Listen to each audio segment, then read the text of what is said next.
ध्यायेदानन्दगन्धं परमगुरवरं ज्ञानदेजागडाढ्यम् चिन्मुद्रां तस्य मादिं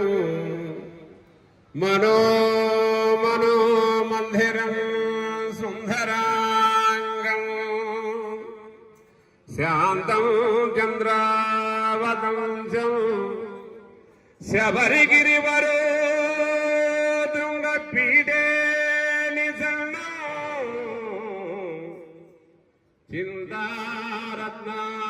चिन्तारत्नाभिरामं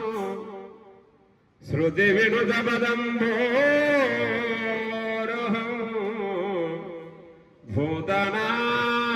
भूतनादं